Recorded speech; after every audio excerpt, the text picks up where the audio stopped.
우리가 주일 시작하고 2025년도 시작하고 3주째 하나님 나라에 대한 소망을 가지고 말씀을 전하고 있습니다. 오늘도 하나님 나라에 대한 소망, 주님의 나라를 소망하는 교회라는 표에 맞추어서 하나님이 보여주실 땅이라는 부제를 가지고 하나님 나라에 대한 설교를 계속 이어나가고자 합니다. 하나님 나라에 대해 많은 목회자들이 이 땅에서의 삶을 아주 중요하게 설교합니다. 특히 진보적인 신학에서는 공동체 안에서 이루어야 할 하나님의 나라와 사회의 정의와 개혁을 부르짖는 사회 참여적이고 교회의 사회적 역할에 대해 강조하는 것을 종종 보게 됩니다. 이러한 강조들은 모두가 그 초점이 이 땅에서 이루어져야 할 하나님 나라에 있음을 알 수가 있습니다. 그러나 이 땅에서 이루어야 할 하나님 나라에 대한 소망은 하나님 나라의 일부분이라도 실현되기를 바라는 그 정도에서 만족해야 하는 수준으로 늘 한 번의 예외도 없이 끝나고 말았다는 것을 역사가 우리에게 보여주고 있습니다. 예수님이 오시고 이 땅에 그리스도의 복음이 전해지면 복음이 전해지는 곳마다 하나님의 나라가 이루어질 것 같았지만 여전히 분열과 시기, 거짓과 불법이 난무한 세상은 그대로 유지되고 있었습니다. 초기 기독교는 많은 핍박을 받았고 초기 크리스찬들은 많은 순교를 당하였습니다. 우리가 영화에서 봤듯이 극장식 광장 콜로세움에서 수많은 그리스도인들이 맹수의 밥이 되고 때로는 죽을 때까지 싸워서 신앙을 지키기도 하고 어떤 사람은 예수님처럼 십자가에 달려 죽기도 하고 또 어떤 사람은 불에 타 죽기도 하면서 신앙을 지켰습니다. 그들은 박해를 피해 카타콤이라 부르는 공동묘지 밑에 굴을 파고 그곳에서 수십 년을 지내면서 박해가 끝나길 기다렸습니다. 결국 AD 300년경에 로마 황제의 공인으로 인해 기독교가 로마의 국교로 인정될 때 온 세상이 이제 하나님 나라가 될 것 같은 마음이 그들에겐 들었을 것입니다. 그러나 로마는 여전히 인간의 추악한 실상을 드러내는 역사의 연속이었고 건모와 술수가 난무하는 그런 세속적인 나라였습니다. 기원 후 800년에 신성 로마 제국이 들어섰을 때는 그 이름처럼 하나님이 통치하시는 신정 국가를 만들려고 했지만 나라는 더 타락하고 캐톨릭은 더 부패해서 결국 국가와 종교가 함께 부패하는 신정 국가가 아니라 가장 세속적인 국가로 신성 로마 제국이 타락해 갔습니다. 그런 모습을 보다 못해서 16세기 1500년경에 많은 종교개혁가들이 일어나서 제발 성경으로 돌아가자, 제발 은혜로 돌아가자, 제발 예수에게로 돌아가자, 제발 믿음으로 돌아가자 하며 수많은 개혁가들이 외쳤고 그 개혁은 성공해서 로만 캐톨릭에서 벗어나 자유로운 신앙을 가질 수 있게 되었습니다. 그러나 그러한 종교개혁의 성공 이후에도 그들이 꿈꾸던 하나님의 나라는 칼빈의 제네바에서도 이루어지지 않았고 얀 후스의 프라하에서도 이루어지지 않았고 목숨 걸고 독일어로 성경을 번역했던 루터의 독일에서도 이루어지지 않았습니다. 만약 이 땅에서 하나님 나라를 실현해야 한다는 사명이 제게 주어진다면 저는 크게 실망하고 낙담하여 아무것도 하지 못할 것입니다. 성경의 전체적인 가르침은 주요한 맥락은 우리에게 이 땅에서 하나님 나라가 이루어질 것이다, 이루어야 한다라는 말씀이 아닙니다. 성경은 우리에게 하나님의 이 땅, 지난주에 말씀드렸죠, 야훼의 땅, 하나님의 이 땅, 하나님 나라에 대한 소망을 계속 가지고 그 나라를 향해 나아가라고 성경은 가르쳐주고 있습니다. 우리에게 돌아갈 본향에 대한 소망을 가지고 앞으로 나아가라라는 것입니다. 그것이 하나님 나라를 소망하는 자의 모습이다라는 것입니다. 오늘 성경은 아브라함에게 내가 내게 보여줄 땅으로 가라라고 말씀합니다. 예전 개역 한글에는 우리가 더 익숙한데요, 내가 너에게 지시하는 땅으로 가라라고 번역이 되어 있죠. 그러니까 하나님께서 지시하시고 보여주시는 땅으로 가라는데, 더 정확한 표현은 아직 보여주지 않았다는 겁니다. 보여줄 땅으로 가라는 것이죠. 아직 보지도 못한 땅입니다. 근데 하나님께서 아브라함에게 뭐부터 말씀하시느냐? 가라부터 하시는 거예요. 우리는 흔히 나를 납득시키십시오, 그러면 내가 그 길을 가겠습니다, 이런 자세로 삶을 살아갑니다. 저도 그런 주의자고요. 그런데 하나님은 우리에게 납득시키시지 않습니다. 우리에게 가라고 먼저 명령을 하십니다. 그래서 그리스도인들은 하나님의 말씀에 합리적 이성을 가진 사람들은 순종하기가 쉽지가 않습니다. 왜? 하나님은 일단 가라라고 먼저 말씀하시기 때문에 그렇습니다. 우리 같으면 그렇겠죠. 보여주실 땅, 적어도 땅 이름은 알아야 하지 않을까요? 땅 이름도 알려주시지 않습니다. 땅 위치는 알아야 하지 않을까요? 위치도 알려주시지 않습니다. 땅의 상태와 환경도 알려주시지 않습니다. 그냥 하나님이 보여주실 땅으로 일단 출발부터 해보라는 것입니다. 하나님 나라에 여기에 큰 특징이 있습니다. 그건 뭐냐 하면, 하나님 나라는 하나님이 가라고 하시는 곳을 향해 일단 순종으로 첫 발을 내딛는 데서부터 시작된다는 것입니다. 우리는 하나님 나라를 멋진 나라로 그립니다. 예전에 그림에 보면 액자에 천국 모습 그려놓고 집에 걸어두기도 했죠. 근데 하나님 나라는 그 영원한 나라, 들어갈 그 나라이지만, 그 하나님 나라의 시작점은 우리가 하나님의 명령에 한 발을 내딛는 순간 시작된다라는 것입니다.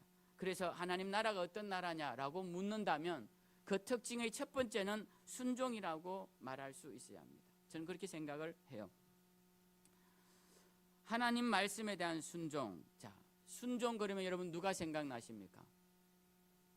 아브라함이 생각나죠. 아브라함이 생각이 납니다. 아브라함은 오늘 12절에 보면 너의 고향과 친척과 아버지의 집을 떠나라 라고 되어 있습니다. 근데 아버지의 집을 떠난 나이가 나오는데요, 몇 세라고 나옵니까? 75세. 자, 혹시 아브라함의 아버지 이름 아시나요? 데라. 좋습니다. 데라.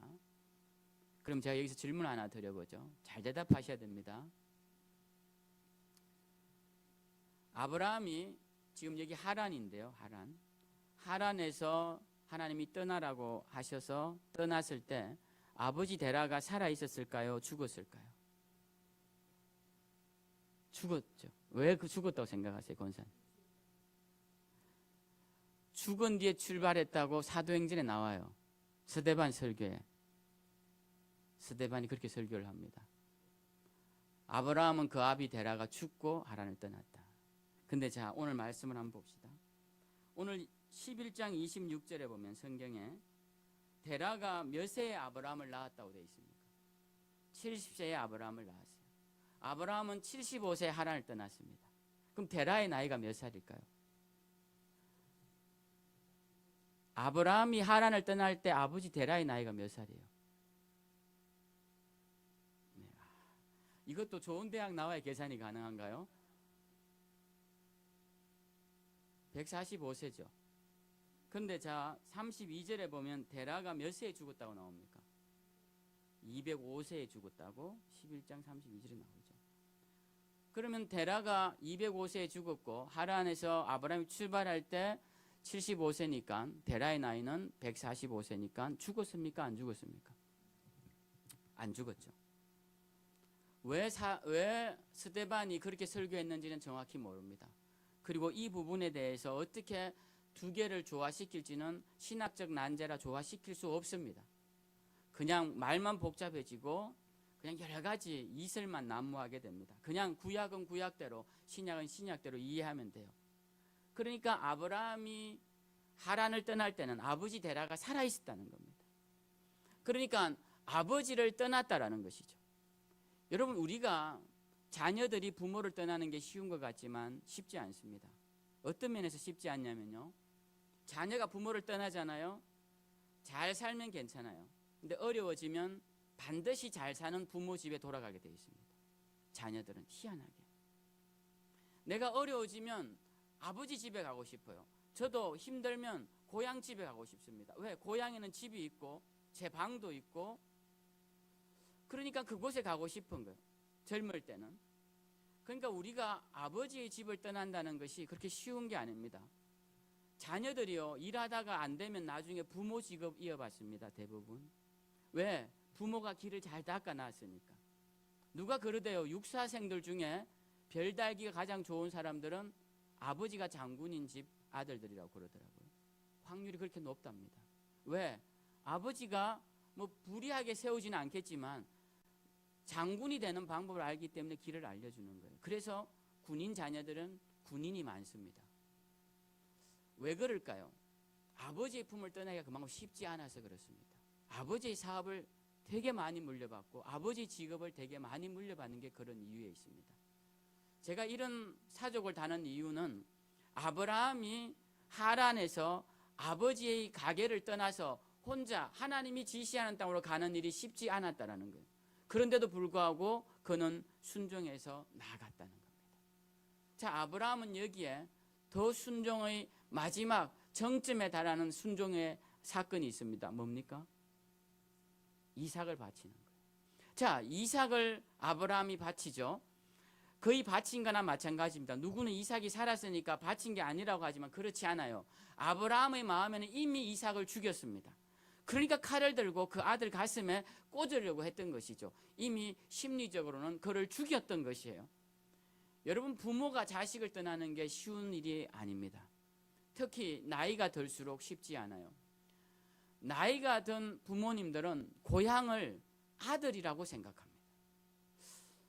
제가 아버지께서 늘 내가 빨리 죽어야지 이런 말씀을 연세 드시면 대부분 많이들 하시니까 하시면서 죽을 때는 반드시 너한테 와서 죽겠다라는 말씀을 계속 하셨어요. 그러니까 그건 무슨 말이냐면은 제가 아버지의 고향이 되는 겁니다. 자녀가 어릴 때는 부모가 고향이고 부모가 나이 들어 아이가 되면 장성한 자녀가 고향이 되는 것입니다. 그렇기 때문에 아버지에게서 또는 어머니에게서 자녀와 이별한다, 자녀를 떠나보낸다라는 것은 엄청난 결단이고 굉장한 결의에 담긴 사건이라 할 수 있죠. 아브라함은 100세에 얻은 아들, 그 아들에게서 떠납니다. 뭐 때문에? 하나님께 순종하기 위해. 그래서 아브라함은 왜 순종의 사람이라고 하느냐 하면 그가 아버지도 떠나고 아들도 떠나고 그의 친척 본토 아비 집을 떠나서 하나님 말씀에 순종했기 때문에 그는 순종의 사람이다라고 하는 것입니다. 아브라함을 왜 하나님이 열국의 아버지라고 세우셨을까요?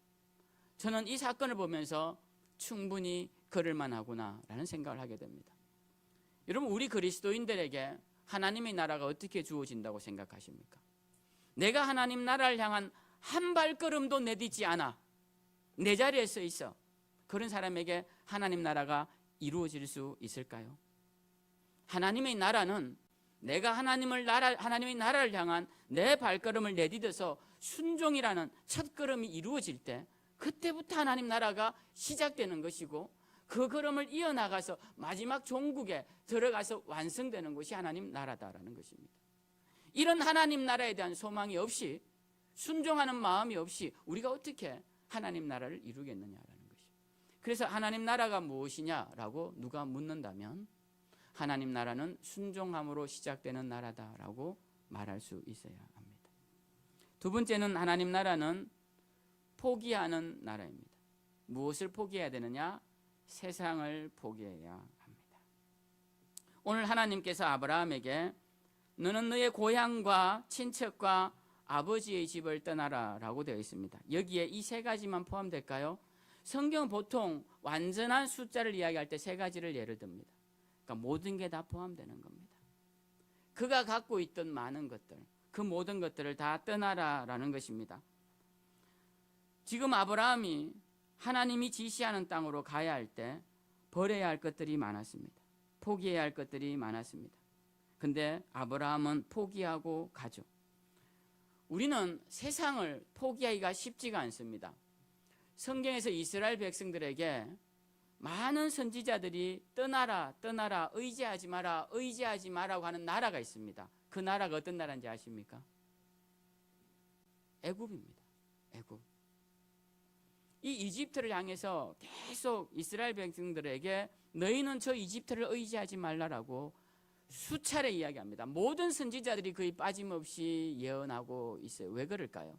그것은 이스라엘 백성들이 툭하면 이집트를 사랑하고 이집트를 연모하고 이집트로 돌아가려고 했기 때문에 그렇습니다. 왜 그럴까요? 그들은 태생이 이집트인이기 때문에 그런 거예요. 그들은 이집트에서 태어났습니다. 430년 동안 이집트에서 자랐습니다. 그들의 민족이 형성된 것은 이집트예요. 그러니까 툭하면 이집트로 돌아갑니다. 왜 이집트가 그렇게 사람의 연모를 받느냐? 그 땅은 아름다운 땅입니다. 나일강이 흐르고 그 삼각주에는 평야가 만들어져 있고 그 아름다운 곡식들이 풍성한 땅이 이집트예요. 그래서 요셉 시대 때 그 고대 건동에 다 기근이 들어도 애굽에는 먹을 것이 있어서 돌아오는 것이 보이죠. 이 아브라함도 마찬가지입니다. 이삭도 마찬가지입니다. 애굽을 사랑했어요. 그래서 툭하면 이집트로 내려갑니다. 아브라함이 이집트로 내려갔다가 아내를 뺏길 뻔한 사건이 이집트에서 일어나죠. 이삭도 26장에 보면 여호와께서 이삭에게 나타나 이렇게 말씀하십니다. 애굽으로 내려가지 말고 내가 내게 지시하는 땅에 거주하라.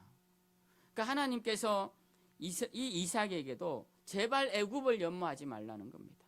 그리고 내가 지시하는 땅, 그 땅으로 가라는 것입니다. 우리가 세상을 얼마나 사랑하고 세상을 얼마나 연모하는지, 세상에 많은 사람들은 말할 것도 없지만 그리스도인들도 세상을 향한 이 움켜진 손을 놓지 않는 경우가 굉장히 많습니다. 세상이라 제가 이렇게 추상적으로 이야기하니까 열애되는 것 같지만 구체적으로 하나하나 짚어드리면 여러분 마음에 잡고 있는 세상적인 것들이 너무나 많다는 것입니다. 우리는 그것을 버려야 합니다. 일본 빈집 이야기 잠깐 해보죠. 일본은 지금 빈집이 굉장히 많다고 합니다. 일본의 수도가 어디입니까? 도쿄인가요? 네. 도쿄 맞나요? 네. 도쿄라고 하면 신세대고 동격이라 하면 구세대라고.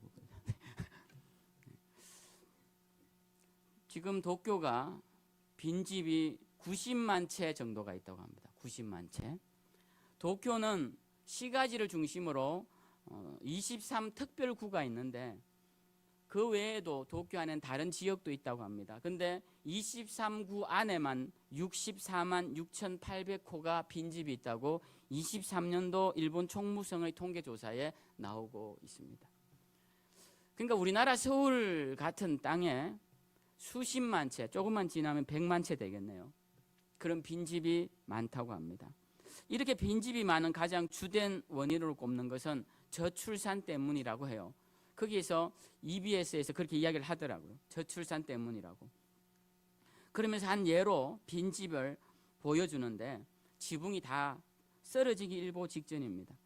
그 집이 왜 이렇게 돼 있느냐 도심에 물었더니 어떤 노부부가 살다가 죽고 자녀가 없어서 상속을 형제들이 받게 되었는데 형제간의 분할 소송 때문에 합의를 못 봐서 수십 년째 방치되고 있어서 그렇다는 거예요. 팔지도 못하고 수리도 못하고 그렇게 방치되어 있는 집이 그렇게 많답니다. 어떤 집은 독신이었던 노인분이 혼자서 세탁소를 운영하다가 갑자기 몸이 안 좋아져서 노인시설로 들어가면서 빈집이 되어 있는데 그대로 빈집인 채로 남아 있다고 합니다. 저는 그 뉴스를 보면서 과연 저 빈집 문제가 저출산 때문일까? 저출산 때문만일까라는 생각을 해봤습니다. 저는 아닐 수도 있다라고 생각합니다. 그리고 본질 깊은 곳에 들어가 보면 더 중요한 이유가 있다고 생각해요. 그 이유가 무엇이냐? 세상을 향해 놓지 못하는 어쩔 수 없는 연민과 애착, 집착 때문에 그렇다라는 생각을 저는 하게 됩니다. 제가 수양관에 있을 때 벌써 20년 된 이야기죠. 그때 그 주변에 수양관 아랫동네에 좋은 땅을 갖고 계셨던 할아버지 한 분이 계셨습니다. 물론 가끔씩 교회도 나오셨고 저는 그분을 위해서 신방도 가고 편찮으실 때 병원도 가고 뭐 요양원도 가고 마지막 돌아가실 때까지 돌봐드렸던, 그러니까 신앙적 케어를 했던 분입니다.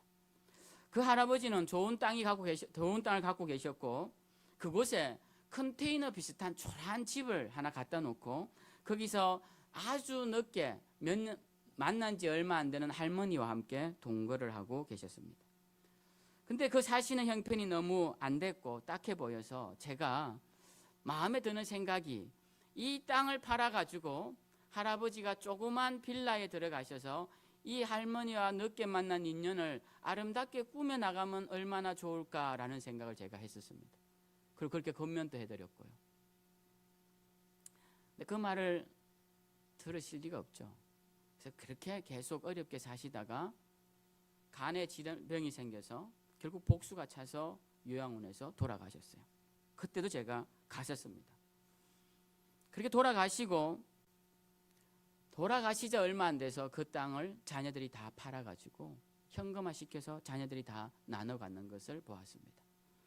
저는 그 모습을 보면서 이런 생각이 들었습니다. 야, 아버지가 그렇게 소중히 여기시며 가꾸던 땅인데 그래도 몇 년간이라도 잠깐이라도 주말 별장처럼 와서 살아보고 손자 손녀들이 와서 좀 누려보고 할아버지에 대한 기억도 살려보면서 그렇게 좀 가졌으면 좋지 않았을까라는 마음을 제가 가졌던 기억이 지금도 생생하게 기억납니다. 그러면서 드는 생각은 왜 그렇게 금방 팔릴 땅에 저렇게 집착하셨을까? 그냥 파시고 좀 편안하게 노후를 사시지, 이런 생각을 제가 했습니다. 제 생각이 물론 조금은 수수한 생각일 수 있죠. 현실을 떠난 생각일 수 있습니다.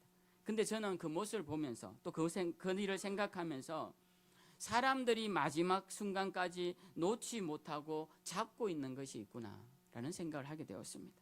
그것이 어떤 사람에게는요 돈일 수 있고, 어떤 사람에게는 땅일 수 있고, 어떤 사람에게는 집일 수 있고, 어떤 사람에게는 보이지 않는 자존심일 수 있고, 어떤 사람에게는 자녀일 수 있고, 어떤 사람에게는 남편일 수 있습니다. 제가 지금 들어드린 예들은 모두가 다 우리 교인 분들에게 해당되는 이야기입니다. 여러분 마음 가운데 혹시 이 중에 잡고 있는 것이 무엇이든 빨리 내려놓아야 합니다. 내려놓지 않으면 하나님 나라는 여러분 살아생전에 그 기쁨을 맛볼 수가 없습니다. 하나님 나라는 포기에서 시작되는 거지 집착에서는 결코 이루어지지 않는다라는 것입니다. 여러분이 잡은 이 두 손에 세상 것이 움켜져 있는 이상 하나님 나라를 잡는다는 말은 다 거짓입니다. 그렇기 때문에 하나님 나라는 세상을 향한 포기에서 시작되는 것이죠. 누가 하나님 나라가 무엇이냐라고 여러분에게 물으면 세상적인 포기로부터 시작되는 게 하나님 나라라고 말해줄 수 있어야 합니다. 그리고 우리도 내가 하나님보다 더 중요하게 잡고 있는, 절대로 이것은 놓지 못해 하는 것, 그것이 있는 한 우리 가운데도 하나님 나라의 기쁨은 없다라는 것입니다. 마지막으로 하나님 나라는 어떤 나라일까요? 하나님 나라는요, 그 가는 길이 초라하다라는 것입니다. 아, 목사님 뭐 초라한 길만 있습니까? 어떤 목사님은 예수 잘 믿으면 잘 산다던데요. 저도 직접 봤습니다. 롤렉스인가, 아주 비싼 시계가 맞나요? 롤렉스인가, 그걸 차서 목회자라면 이렇게 된다고. 도전이 되더군요. 저도. 과연 그럴까요, 여러분?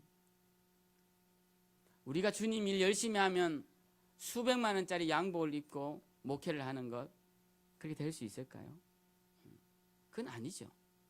하나님 나라는 화려하지 않습니다. 여러분, 누가 하나님 나라 일을 하는데 뭐 말할 때마다 사람들이 환호하고 와 환호하고 그런 자리에 서 있는 사람 보시거든, 그 하나님 나라를 위한 일이 아닐 가능성이 굉장히 큽니다. 누가 어떤 사람이 나오면 사람들이 환호하고 환영하고 대단하다고 인정하면 그 사람은 하나님 나라의 일을 하는 것이 아닐 가능성이 굉장히 크다는 겁니다. 많은 그리스도인들이 시온의 대로를 착각합니다. 예수 잘 믿으면 시온의 대로가 열린다면서요. 시온의 대로 보셨어요? 시온의 대로가 뭔지는 아십니까? 시온의 대로라는 것은 우리가 생각하는 하이웨이 같은 거겠죠. 멋진 하이웨이. 근데 성경에서 시온의 대로라는 것은요, 우리 주님이 밝히 드러내셨어요. 그것은 주님 주신 사명을 따라 걸어가는 좁은 길이 시온의 대로다라고 가르쳐 주십니다. 좁은 문이 시온의 대로 끝에 있는 문이라는 거예요. 여러분, 우리가 주님의 일을 할 때, 무슨 일을 할 때마다 사람들이 알아주면 그 주님 일 아닐 가능성이 큽니다. 주님의 일은 초라하고 초라한 것일 가능성이 굉장히 크다는 거예요. 우리가 주님 믿으면 어느 순간 내 삶이 바뀌어서 내 사업이 벼랑간 잘 되고, 내 건강이 벼랑간 회복되고, 내가 죽다가도 금방 살아서 100세 200세 장수하고, 그런 것 절대 아닙니다. 하나님 나라는 그런 게 아니라는 거예요. 하나님 나라는 그렇게 이루어지지 않습니다. 성경에 많은 사람들이 주님의 길을 가면서 누가 그렇게 화려한 길을 걸어갔습니까? 후세 사람들이 자기 이름 높이기 위해 성 베드로 성당을 저렇게 화려하게 지었지, 베드로는 그의 삶이 얼마나 초라하게 갔습니까? 후세 사람들이 바울 이름 높여서 자기나 누구나 다 이름에다 폴 갖다 붙여서 바울이라고 짓지만, 바울의 삶은 얼마나 초라하고 어렵습니까? 이름만 폴이지 바울처럼 살지 않는 사람들이 얼마나 많습니까? 우리는 주님의 일을 생각해 볼 때 그 길이 초라하다는 걸 알아야 합니다. 목회자들이 왜 실망하고 절망할까요? 목회가 화려할 줄 알고 들어갑니다. 사모님들이 왜 절망하고 실망하니까? 대형 교회에 있는 자매들이 사역자 만나면 그 길이 꽃길일 줄 알고 결혼했다가 그 목회자 개척하자마자 그때부터 고생이 시작되니까 너무 힘든 거예요. 근데 원래부터 이런 길인 줄 알았으면 덜 힘듭니다. 모든 길은. 근데 착각해서 그런 거예요. 주님의 길도 마찬가지입니다. 하나님 나라도 여러분, 예수 믿는다고 해서 내 삶이 꽃길이 바뀔 것이다, 그런 소망 빨리 버리시고, 주님을 잘 믿으면 믿을수록 왜 이렇게 거치는 것이 많지라는 생각을 하셔야 합니다. 옛날에는 괜찮았던 일들이 왜 이렇게 자꾸 나를 걸림돌이 되게 하지? 그게 잘 가는 길이에요. 하나님 나라 가는 자의 올바른 모습이 그런 길입니다.